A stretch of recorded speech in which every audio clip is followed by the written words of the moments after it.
Antes que se produjera la ocupación de estas tierras, todos estos territorios eran de propiedad de los mapuches.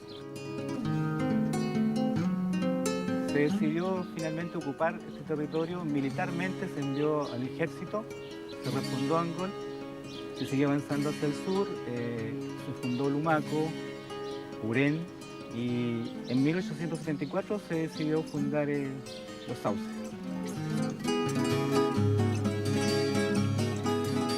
Mi padre murió de 105 años. Cuando era joven de edad, de sus 12 años, cuidaba las yeguas en el pueblo de Los Sauces, que es pueblo ahora. Y eso era un totoral, un pajonal, que se puede decir. Y ahí empezaron a llegar colonos independientes, pero también hubo colonos extranjeros que fueron traídos por el gobierno a través de empresas de colonización. Este espacio territorial queda integrado al Estado chileno, ¿ya? Y con ello viene el ferrocarril y viene la explotación de las riquezas naturales que están acá, fundamentalmente la madera, y por otro lado, ¿no es cierto?, el despeje que se hace de vastas zonas de la Araucanía para utilizarla en la actividad agrícola. Fue del año 1880 a 1930 que se estuvo sembrando, entonces las tierras se fueron agotando. Ser agricultor no era rentable. Y apareció el famoso decreto 701 y empiezan con este subsidio estatal a forestar sus terrenos. En base a información deficitaria o en base a información no existente, hubo un desarrollo exponencial, pero lamentablemente no totalmente racional. Ahora menos con nosotros no teníamos. Todos se perdieron. ¿Por qué se perdieron?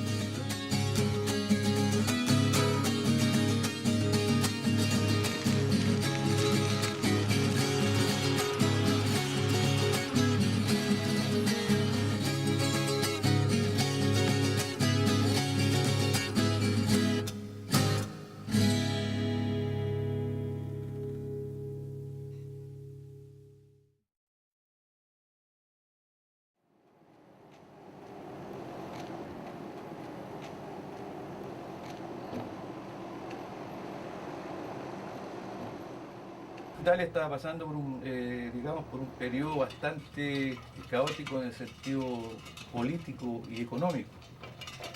Entonces había mucha gente que estaba pasando hambre. Y justo aparece la oportunidad en que se les presenta la oportunidad en que aparece allá una persona ofreciéndoles, digamos, la solución a sus problemas, que era contratarse, digamos, para venir a desarrollar labores agrícolas acá a América, específicamente a Chile. Suiza muy chico. Dicen que por la provincia de Malleco puede ser. Entonces, todas las pocas vegas que había se construyeron casas. Entonces no había dónde hacer agricultura. Entonces el gobierno estaba interesado que saliera.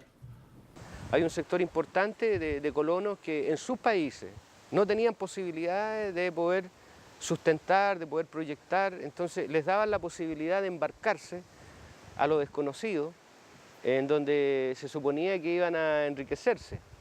Allá las personas trabajaban en 1 hectárea, en media hectárea. Y vivían con 2 hectáreas, con 1 hectárea de tierra y a veces trabajando a media para los demás.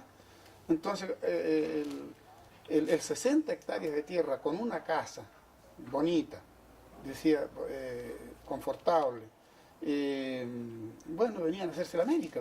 El acuerdo con el Estado chileno era que la empresa tenía que completar 100 familias. En Talcahuano la empresa ya tenía dispuesto un tren, ¿cierto?, que trajo a todo este grupo de colonos hasta Los Sauces, hasta la ciudad de Los Sauces. Y desde Los Sauces la empresa también tenía dispuesto una cantidad de carretas, caballos, qué sé yo, para poder trasladar los colonos desde Los Sauces acá a los terrenos que les estaban asignados. Es probable que no sabían leer y escribir, ¿no es cierto? Instruccionalmente tenían su déficit, pero traían la cultura europea al trabajo. Y en Europa no se comía sin trabajar. Y aquí se come sin trabajar. Entonces resulta que cuando llegaron los europeos, aquí llegaron a trabajar como se trabajaba en Europa para comer nomás. Les sobró. porque aquí se comía con mucho menos.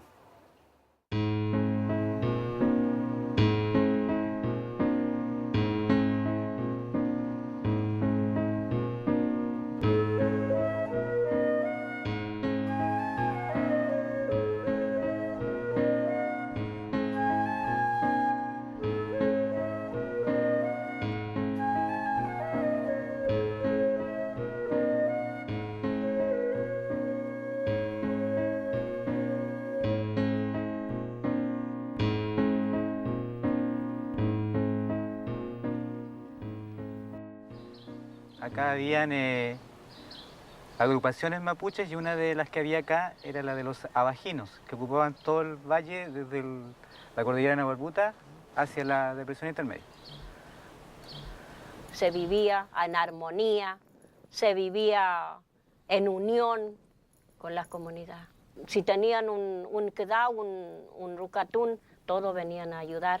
Se sembraban la dahue, linchú, denguel, albida, se sembraba y se hacían los trauquintos a otra comunidad.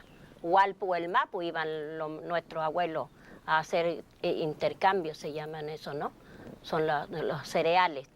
¿Ya? Y no tenían, nadie le decía, hasta aquí usted va a llegar nomás, porque su chile de él era todo.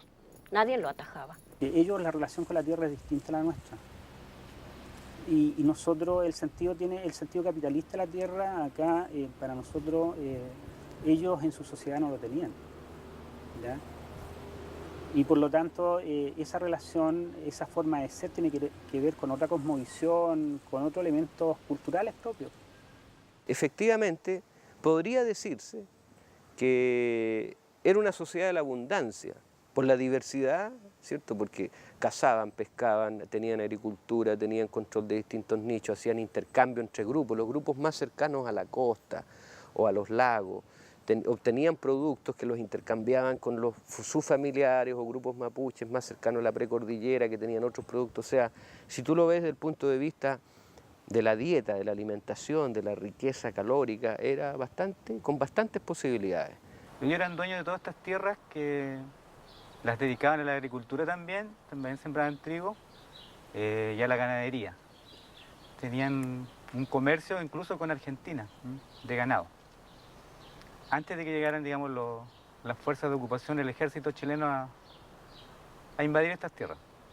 Se van estableciendo una serie de fuertes para ocupar el espacio. Definitivamente eso es una acción militar grande, de gran envergadura, no es algo pequeño, y de tal forma, ¿no es cierto?, de que la idea de este plan de ocupación era ir tomando los ríos hacia la zona, ¿no es cierto?, del Tolten. En esta casa, en este hogar que se había perdido de mucho tiempo, son donde los crió nuestro abuelo. Donde lo crió y donde también nos dio nuestros conocimientos y sabiduría para que nosotros siguiéramos adelante, recuperando, no peleando, sino que defendiendo nuestra tierra. Eso. Y nosotros como mapuche fuimos muy maltratados en esos años, cuando yo era niña. Muy maltratados por los huincas, ¿ya? Pero no por ustedes, por los otros huincas que hubieron, malos, que los quitaron nuestra tierra. Antes éramos muy adominados, mis padres eran muy adominados, mis tíos eran muy adominados. Casi más el engaño, casi más el engaño.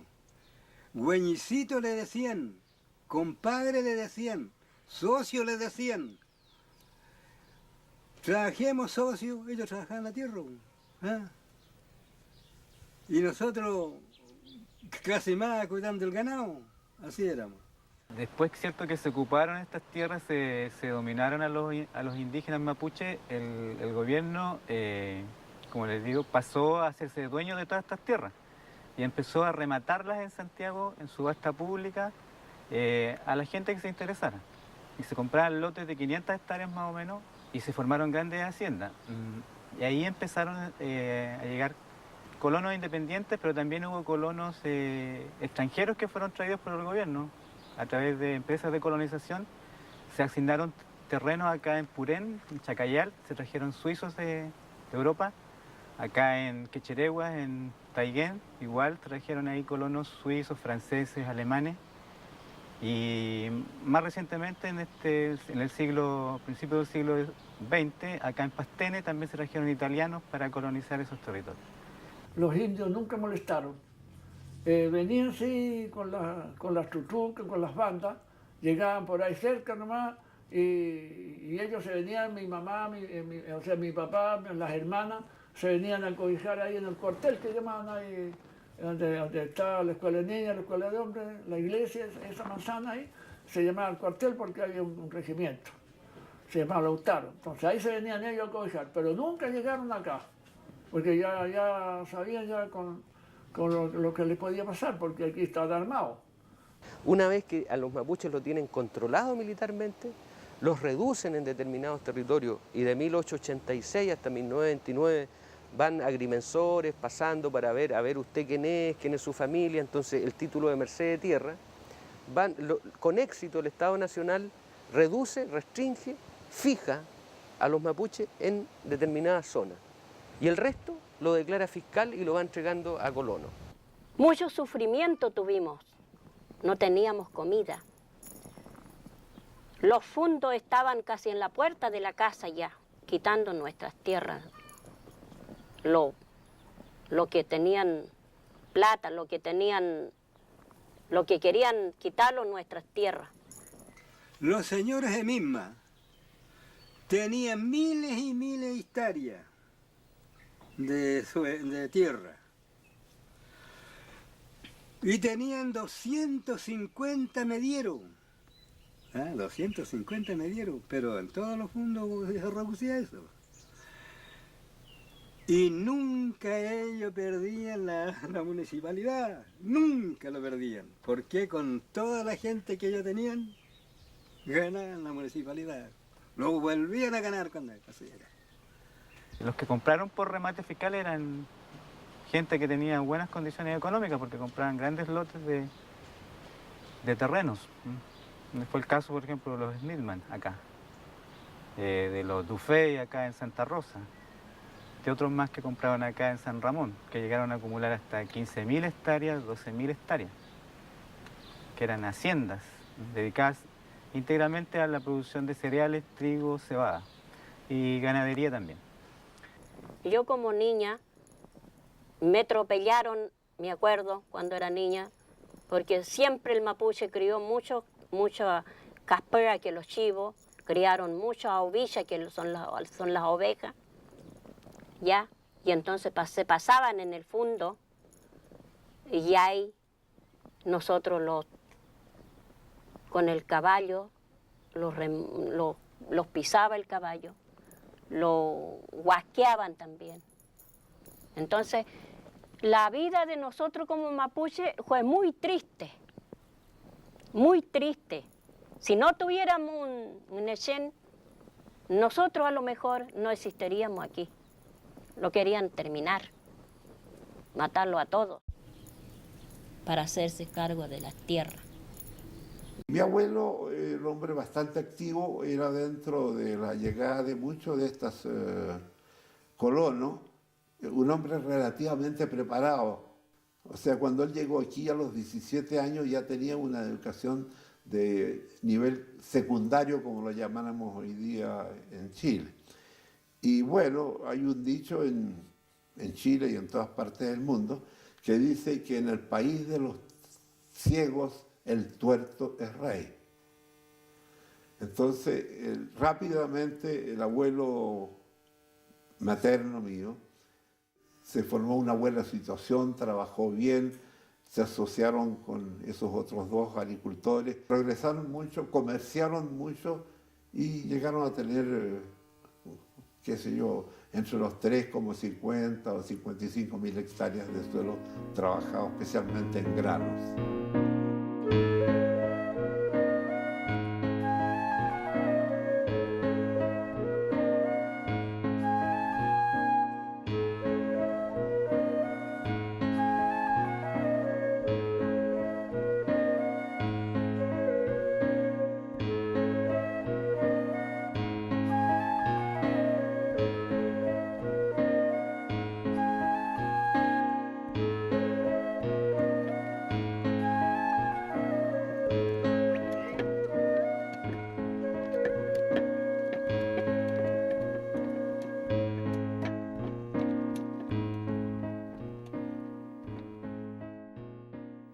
Cuando ya empieza a producir la colonia, digamos, empieza a salir de aquí bastante madera, cereales, trigo, qué sé yo.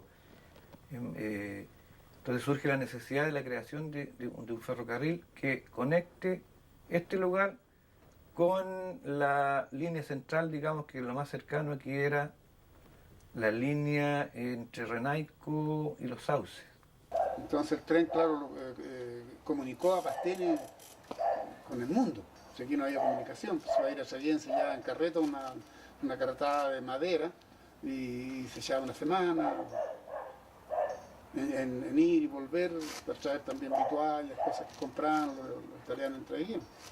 Llegaba cualquier cantidad de trigo. Llegaba la papa, llegaba el poroto, la lenteja, el garbanzo y las arvejas. Llegaba cualquier cantidad. Una vez nosotros estuvimos despachando un carro diario, una semana enterita, 10 toneladas todos los días, una semana entera. Traguén fue durante algunos años punta de riel. ¿Qué quiere decir eso? Que hasta ahí llegaba el ferrocarril y entonces ahí llegaban los productores a vender sus productos para que se subieran al tren y se fueran al norte o al mar o a Estados Unidos. Incluso se sabe que se exportaron cereales.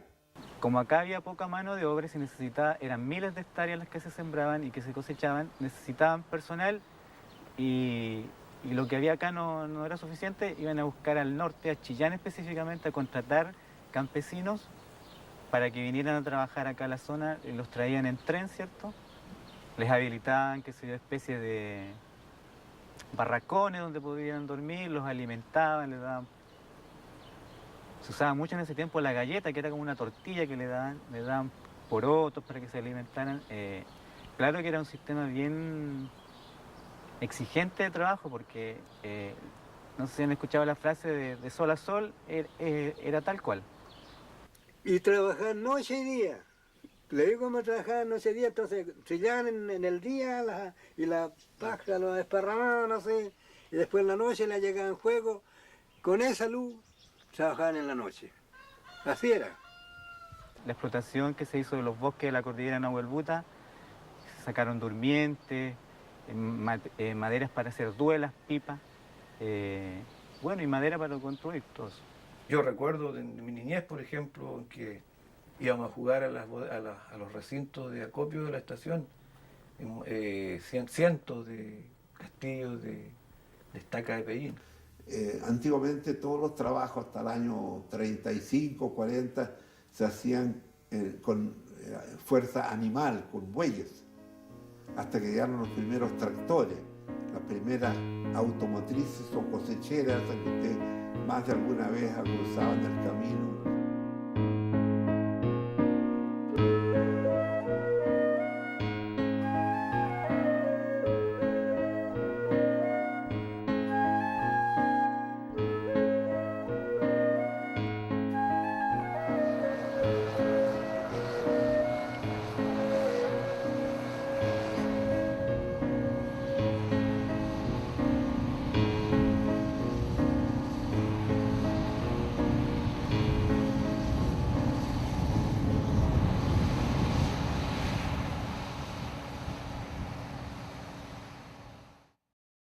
La fertilidad de la tierra se fue en erosión.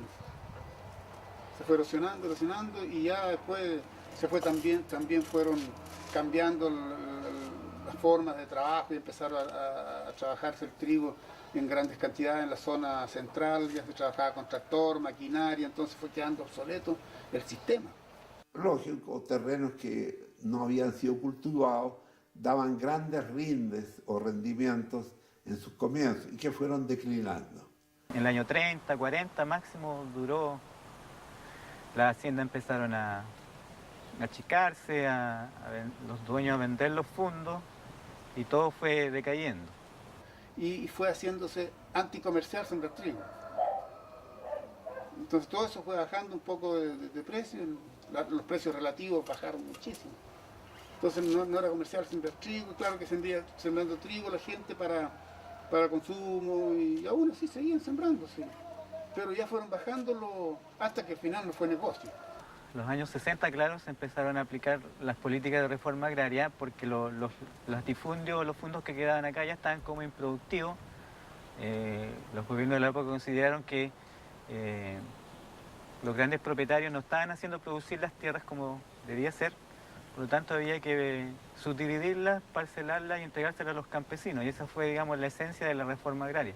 También expropiaron muchos suelos muy bien trabajados y organizaban tomas del predio, y ahí llegaba la cora y después que estaba hecha la toma expropiaba, no pagaba casi nunca el suelo al dueño. No duró mucho ese proceso porque después vino el golpe militar y el gobierno militar, ¿cierto?, le devolvió las tierras a los grandes propietarios. O sea, se volvió atrás en ese proceso. Durante los últimos 6, 7 meses del gobierno del señor Allende, los agricultores empezaron a defenderse un poco de estas tomas, se llamaban tomas, ilegales, y empezaron a efectuar lo que llaman las retomas. Yo participé en varias retomas, puedo decir con mucho orgullo. Se llegaba muy temprano en la mañana, tipo 5 o 6 de la mañana, los obreros no estaban trabajando, estaban durmiendo, los nuevos dueños, los asentados, se rodeaba el campo, se tiraban unos tiros al aire para asustar a la gente y salían 20 o 25 o 15 pseudo dueños, y bueno, se les decía que se fueran, que tomaran sus pilchas y abandonaron el campo. Muchas de estas retomas tuvieron muy buen éxito, no murió nadie. Esta gente se fue a la ciudad a hablar con el gobernador, con el intendente, con el alcalde, pero ya cuando se había hecho una retoma, se le entregaba a su anterior dueño el predio. El uso de estos monocultivos, entre comillas, en forma tan intensiva y extensiva, y sin preocuparse mayormente de mantener la calidad del suelo, trajo las consecuencias que hoy día estamos experimentando. Es decir, un agotamiento del suelo, un suelo erosionado que tiene baja fertilidad y que también tiene un muy bajo contenido, una muy baja capacidad de retención de agua. Si estaba mala la agricultura, bueno, habría que tratar de cambiar, digamos, de aprovechamiento de la tierra, y bueno, lo mejor fue lo forestal, aprovechando, digamos, las condiciones que son óptimas para el crecimiento de la especie de pino que se utiliza aquí. Después, con el gobierno de Pinochet, se creó el decreto 701 que incentivaba la plantación y prácticamente te pagaban el terreno para que tú lo plantaras y quedara para ti. Entonces ahí vino el boom. Y el agricultor sacó la cuenta de que con el precio que sacaba entregando la madera para hacer papel y celulosa, iba a ganar más plata por hectárea que siguiendo sembrando trigo.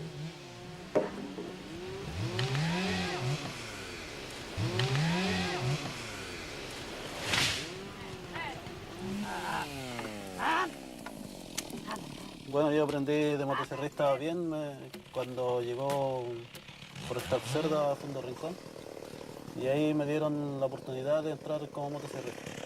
Y ahí, bueno, recién empecé con una moto de esa antigua que había, y después cuando me fui a trabajar el jefe me llevó y me sacó una moto nueva. Y ahí nos mandaron a curso, sacamos credencial, así que le presté servicio a Forestal Minenco como 4 años y medio más o menos. La forestal llegaron, plantaron, se acabaron los remedios, no queda nada. Cuando mi abuela lo daba una fiebre grande o el dolor de estómago o el dolor de oído, salíamos para afuera, me decía, vaya a buscarse tal remedio, eso, y así pasaba ligerito. Ahora no hay, hasta para teñir la lana, que hacemos poncho, hacemos macuín, no hay. Todo lo que era la terapia, digamos, a través de distintos tipos de bebidas o de algún tipo de plantas o de hierbas medicinales, hoy día ya casi no existen. Entonces no es un tema menor, no es llegar y poner y sacar árboles o que se sequen un poco más las napas subterráneas, no. Eso es una modificación en una sociedad además que fue desempoderada. que se le quitó territorio, poder. Hoy día, digamos, estamos dispuestos a enfrentar cualquier problema que está viniendo. Hoy día tenemos grande escasez de agua por las plantaciones que se están haciendo alrededor de la comunidad, donde han plantado los menucos, las vertientes. Entonces esas aguas ya no corren. Digamos, hay un estero aquí que se llama Queuque. El estero lleva un poquito de agua actualmente, pero de aquí a enero ya esto está seco. Entonces nosotros tenemos que enfrentar esta situación, porque realmente los que vivimos acá ya no pensamos de irlo a otro lugar, a otra parte. Para mí ha sido casi paranoico de ver tanto pino y eucalipto y de haber convivido en espacios bastante interesantes de mi vida también con un bosque nativo mucho más importante.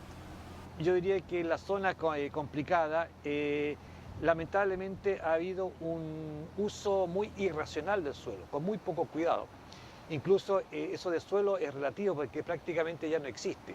Toda la parte fértil del suelo, la capa que absorbe agua, la capa que sujeta agua, prácticamente ha sido erosionado. Por lo tanto, el horizonte A y B prácticamente no existe. Lo que tenemos es el C, que es un suelo que es la roca original, que tiene poca fertilidad, poca capacidad de retención de agua. Entonces, bajo estas condiciones, cuando llueve, el agua escurre superficialmente, de forma muy rápida, se va a los cauces y se pierde. Y es muy poco lo que absorbe el suelo, por lo tanto no hay una mantención del caudal o una mantención del contenido de agua del suelo por tiempos más importantes. Y el polen del pino en agosto quema la flor de los árboles. La floración. Que se le pega y después de los duranos, de los cerezos. Así que ahora no tengo nada de fruta, hay muy contaditas las frutas. Y antes ya carreta. De durano. Claro, venían los señores a buscarme en camioneta. Hasta de Lumaco me venían a buscar un durano de terraga que tenía. Veces. Y ahora nada, por los pinos. Ahí en Sauce yo sembraba trigo hasta el 32 sacos, o sea, de un saco. Lo más malo me dio el 22. Pero sacamos cualquier trigo. Ahora vaya a ver, puro eucalipto. Puro eucalipto. Le vendí un campo yo de 400 hectáreas a los forestales. Recién pasamos ahí. Puro eucalipto. ¿Qué hacen con eucalipto? Las huertas, me acuerdo yo, los tomates, había de todo aquí en todas estas partes que hacían huertas. Y ahora ya no se puede hacer eso, si se seca el agua y hasta ahí llegamos. Actualmente tenemos un pozo para mantener la caseta que está como a 16 metros, casi toda y eso no se seca, pero lo que es superficial se seca, y ese es el problema que hay en esta comunidad, o sea, yo creo que en toda la comuna. Aquí nadie siembra trigo. Yo mismo sembré 2 sacos sembré yo. En vez de sembrar 100 sacos, sembré 2 sacos, para la casa. Y le pregunto a otro agricultor, yo le veo que los agricultores que van ahí para arriba, oiga, lleno de harapos, da vergüenza un agricultor ahí. Pobres como la rata, porque no pueden, que si no tienen que siembran lo que cosechan no vale nada. Yo creo que este año que acaba de terminar la cosecha, no se llega a más allá de 12 millones de quintales de trigo. O sea, se ha perdido producción de trigo en el país en 1/3. Y ese tercio se trae de países donde tienen un mejor precio el valor del trigo y que vienen subsidiados por los gobiernos. Si no hubieran esas forestales, por ejemplo, ¿dónde tendría trabajo uno? Si no vinieran gente de afuera a plantar. Bueno, antes los ricos igual tomaron mucho terreno, ¿no es cierto? Pero ellos a lo mejor trabajaron y tienen su plata. Hablando lo claro, es la gente de afuera, señor, que está fregando ahí. La gente de afuera. La gente que no sabe entender, que tiene su creencia, porque tiene un grado de educación. No molesten al familiar aquí. Los que vivimos aquí. Los que tienen tierra que no viven acá, están forestando la parte de ellos que le toca.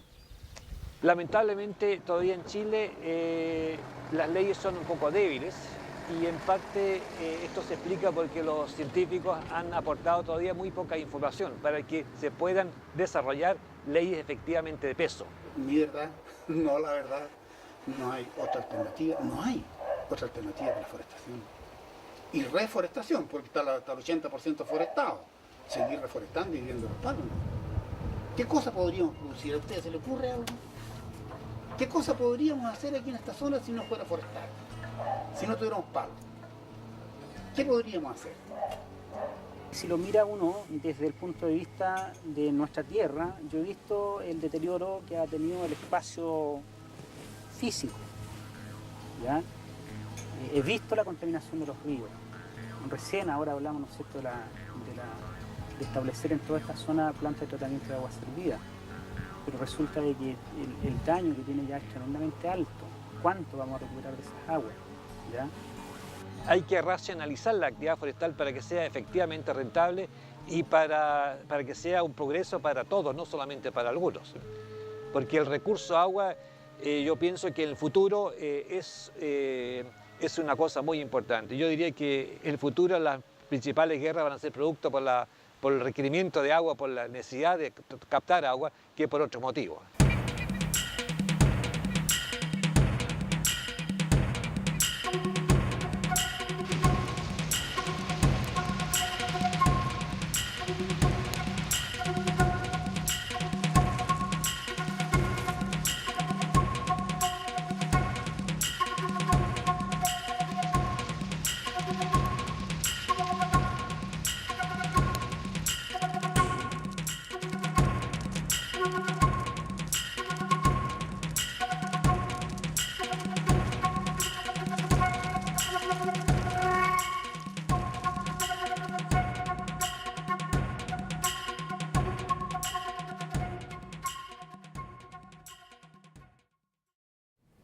De lo que uno tiene en nuestro corazón, en nuestra mente, no es porque uno haya sabido leer. Si un gran estudioso no lo sabe porque nuestros abuelos, nuestras abuelas se lo han entregado. Y en esta ruca, en esta misma ruca, nomás porque está aquí, pero yo estoy criada allí para allá nomás. Era Lonco mi abuelo, Lonco Llao se llamaba. Y mi abuela venía de por allá, por Lumaco, también era hija de Lonco. Después me casé, fui a ser una suegra de Lonco también. Entonces, toda esa sabiduría yo lo tengo en mi mente. No lo escribo, pero en la mente está. La mitad de mi vida he ido a la escuela y la mitad trabajaba en la casa, porque a los 9 años ya era como un agricultor que sabía todo. Y así que no estudié mucho tampoco, terminé sexto básico y hasta ahí me quedé. Y el resto de mi vida lo estoy dedicando a la agricultura. Lo que sembraba, después cosechábamos, le ayudaba a mi papá, en todas esas cosas. Por eso no tengo mucha educación. Sé lo básico, nomás, leer, sacar algunas cuentas. La matemática siempre me juega en mala pasada. Si una persona llega a un lugar y viene con el modelo europeo, en donde hay iglesias, escuelas, ya la revolución industrial operó, ya la tecnología, etcétera, llega acá y dice, bueno, pero esto es puro campo, estos son unos salvajes atrasados. Claro, eso es la mentalidad con que la mayoría de la gente vio. Pero no vio detrás de esa persona, o en esa persona, la otra pregunta: ¿de qué manera ellos se educan? ¿De qué manera ellos tienen un sistema de explicación del mundo? ¿De qué manera ellos resuelven la alimentación, la salud, la recreación? Lo resuelven, lo han resuelto, llevan más tiempo que cualquiera de los colonos o de los mestizos chilenos en estas tierras. Tienen que haber sido capaces de resolverlo, por algo están vivos, es la mejor evidencia. Aquí no nos hemos sentado a conocernos dentro de los problemas identitarios. Al mapuche lo vemos como un referente oscuro, traicionero, ¿no es cierto?, pero que ha tenido distintas connotaciones a lo largo de la historia nacional. El conflicto que hay, ¿no es cierto?, en la zona de acá de Cautín respecto a la ubicación del nuevo aeropuerto que va a haber, va a pasar por comunidades donde hay sitios ceremoniales. O sea, no hay respeto. Yo le diría al traiquenino, ¿no es cierto?, le gustaría que vinieran acá desde otro planeta y nos sacaran a los muertos de acá para llevarlos de reliquia a la casa. Entonces, eso lo podemos hacer nosotros con ellos. pero a nosotros nos parecería tremendamente potente, fuerte y probablemente nos daría un shock emocional importante. Yo digo, los propios mapuches que están pensando su sociedad, están planteando propuestas, tienen que ser muy comprensivos con su propia gente. Porque algunos estarán en condiciones de levantar una actitud y ser consistente y coherente. Otros, aunque lo quisieran, no pueden. No pueden porque se les fue quitando y hoy día piensan y actúan como aquellos que los dominaron actúan. O sea, el colonizador y el dominador logró meterse en el espíritu, en el corazón de ese sujeto y hoy día el dominador habla a través del dominado. Entonces está lleno de conflictos. Los mapuches se pelean entre ellos. Cuando se hace, el asunto se hace genérico. Porque decía mapuches que son flojos, mapuches que qué sé yo, que son ladrones, todo otro. Sí, hay mapuche flojo y hay mapuche ladrón. Pero no hay italiano. También hay italiano ladrón y también hay italiano flojo, borracho. Y también hay chileno flojo y también hay chileno súper borracho. La homogeneización es un intento de, por un lado, mantener y reproducir un modelo que es económico, que ha sido económico y que lo sigue siendo, tiene una parte económica fundamental que tiene que ver con la productividad, la racionalidad productiva, ¿cierto? La acumulación, una distribución desigual de la riqueza. O sea, eso es lo que hemos estado viendo los últimos 200 años. Y esa respuesta probablemente está ahí, cómo nosotros hemos ido dejando de lado esta propia historia nuestra y de saber hacia dónde vamos, qué es lo que va a pasar con nosotros a futuro y qué va a pasar con la gente joven, que lamentablemente es un problema que se da también en la región, el éxodo. Por eso hablaba del problema de la regionalización, todo a los centros urbanos donde hay dinero, trabajo. Entonces estos espacios van quedando reducidos. Aquí es difícil la vida, porque aquí yo mismo me voy y no sé lo que va a pasar con mi familia en esos 12 días que yo estoy afuera. Entonces, si en cambio él se va, a lo mejor va a tener su trabajo más seguro y a lo mejor un trabajo más liviano. Algunos critican porque uno pone una industria de patas de mesa, no pone esto otro de patas de silla, ¿por qué no pone una fábrica de ventanas que tienen madera? ¿Por qué no traen aquí una carnicería grande que tiene la materia prima, el vacuno? No. Yo digo que Pastene se desarrolla si es buen productor de materia prima. A distinto de lo que dicen otros, pero divagan. Eso es romanticismo, decir una industria aquí. Lo que pasa es que el control de territorios, de recursos, de gente y todo, que algunos entienden que la cosa pasa por el control y por mantenerlo según a un modelo de vida, es algo que se ha demostrado que genera a la larga más problemas que soluciones. Entonces, ¿estamos metidos en un problema como sociedad y como país? Sí. Pero se requiere más que voluntad para salir de eso. Y tratar de amalgamar los conocimientos tanto mapuches como europeos para tener un buen éxito. Eso de que seamos rubios, morenos, negros, blancos, amarillos no tiene nada que ver. La gracia es tratar de llevar todo a un mismo norte para poder sobrevivir, para mejorar nuestro estándar de vida. Este encuentro entre sujetos, el encuentro real entre sujetos que forman parte de colectivos, de sociedades, de grupos que tienen lógicas culturales distintas, cuando se encuentran, generan, digamos, expresiones de vida, de sistemas de vida, productivo, económico, cultural, que nosotros no nos podemos imaginar ahora.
Rincón.